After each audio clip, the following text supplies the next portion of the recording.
تھا میری مدد تمہیں پہنچے گی، شرط یہ ہے کہ تم نمازی بنو، تم نمازی بنو، اللہ کے مال کو، میرے مال کو میری راہ میں خرچ کرو، میرے نبیوں کی وہ تسلیم کرو اور میرے نبیوں کے معاون و مددگار بن جاؤ۔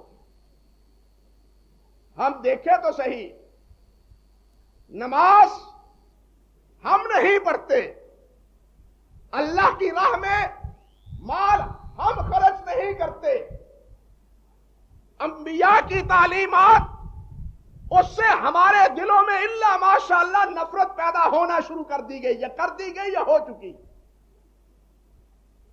اللہ اکبر! اس کے باوجود ہم کس منہ سے جناب للچائی ہوئی آنکھوں سے دیکھتے ہیں کہ اللہ کی مدد نہیں آتی؟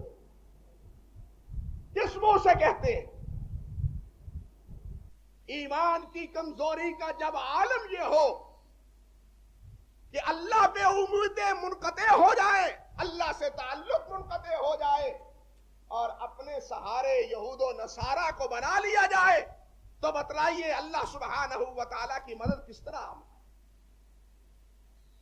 اللہ ہی ہمارے حال پہ رحمت فرمائے۔ رب ذوالجلال نے فرمایا تھا کہ مدد آئے گی، انی معکم لئن اقمتم الصلاۃ وآتیتم الزکاۃ، میری مدد آئے گی جب تم میرے عبادت گزار بنو گے، میرے دیے ہوئے مال کو میرے حکم پہ خرچ کرو گے۔ ہائے، آج نہ مال اللہ کے حکم پہ خرچ ہو رہا ہے، مال بے حیائی میں صرف ہو رہا ہے، بے غیرتی میں، لادینی چیزوں کو اختیار کرنے میں مال وہاں خرچ ہو رہا ہے۔ لیکن اگر کہا جائے کہ مستحق آیا ہے، کوئی بیوہ ہے، کوئی بچی ہے، کوئی مدرسہ ہے، کوئی مسجد ہے، کہتے ہیں کاروبار نہیں ہے۔ انا للہ و انا الیہ راجعون، یعنی اللہ کے راستے میں مال خرچ کرنے کی دعوت ہو، کاروبار نہیں ہے۔ لیکن اگر اپنے جناب اللہ تللے پورے کرنے ہو تو تجوریوں کا منہ کھل جاتا ہے۔